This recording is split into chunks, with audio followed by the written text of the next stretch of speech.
Yeah, man, let me tell you about some of the other stuff when I moved to California. I learned a lot about grass. And by that I mean how important grass is to the environment. Anyways, let's talk about organic focused stores and why you may want to shop there. Two big guys in this category are Whole Foods and Sprouts. And in case you haven't heard the news, in 2017, Whole Foods was actually acquired by Amazon. Yes, that Amazon. So that means if you've got a Prime membership, you can get a couple of discounts and you can have your stuff delivered right to the store. But what are these stores really about? Why would you want to shop at an organic focused store? They are all about quality. They want to give you the best thing that's out there. They want it to be minimally processed. They want it to be all natural. They want it to be organic, all of that good stuff. But what's the downside of that? Well, as you can probably guess, the downside is price. These are going to be some of the more expensive stores. So you may want to find a healthy balance. Like maybe you want to go there and get this really nice grass-fed, well-marbled ribeye steak, but maybe you don't want to spend $6 on cereal just because it's organic whole grain. But I'm getting a little ahead of myself. Let's define what some of these terms even mean before you can decide what you think is important to you. So what does the term all natural mean? Well, that's just the thing. It's actually just a marketing term. There's no real regulation or requirement as to what it means. So be careful when you see something that says all natural. It doesn't necessarily imply that something has been checked.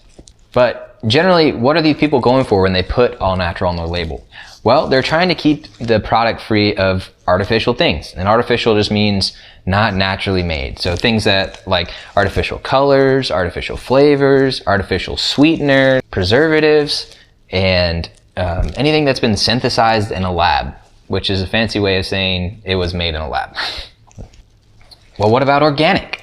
Well, there are some government and third-party organizations that actually enforce the term organic in order for you to put that label on your product, at least in the United States. So organic food must be grown and raised and processed in a certain way in order to get those designations. So what are some of the restrictions that they may have as they're growing and raising and processing the food? Well, one thing is they are restricted in the types of pesticide and fertilizer that they use. And maybe they can't use any at all, or maybe they have to use certain types. I won't get into the exact specifics, but just to give you an idea. Another thing that's restricted is the use of antibiotics and growth hormones. Cattle has to have access to the outdoors, and they even have to have some land that they can graze in. One other one that's kind of interesting is they can't use genetically modified seeds. And not only if those seeds are going to go to the human, but also if they're going to go to the cattle that may eventually feed the human.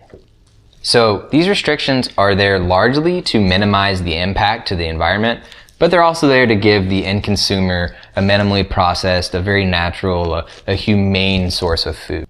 So there are 4 labels in the US when it comes to organic food. 100% organic, which is pretty self-explanatory. Then just organic, which is actually has to be more than 95% organic. And then there's made with organic ingredients, which means it has to be greater than 70% organic.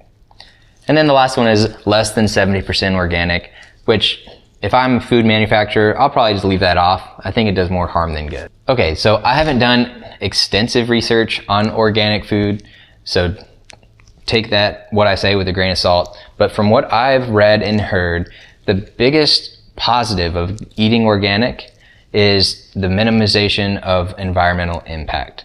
That means when you're eating this organic food, it's not as bad on the environment as regular food normally is.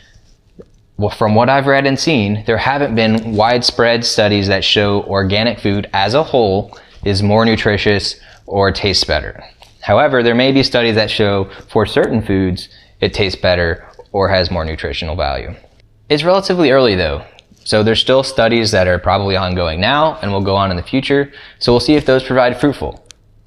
Haha, fruitful, get it, organic. Anyways, so the bottom line is shopping organic and all natural is a personal choice. If any of this sounds interesting to you or sounds important, then do a little more research on your own before you go shopping.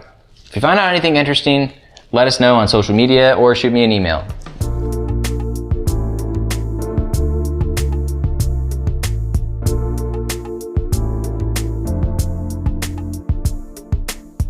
One last addition that I'd like to add is these stores sometimes have a good selection of hard to find ingredients.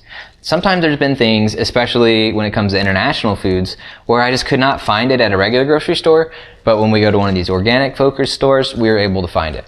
The bottom line is, if you want a solid shopping experience that has high quality ingredients that have been minimally processed, are all natural or organic, then you might want to go to an organic focused store.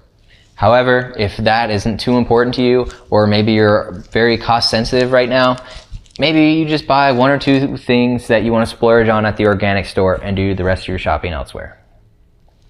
That's it, man. Thanks for listening about my organic stuff. Right on.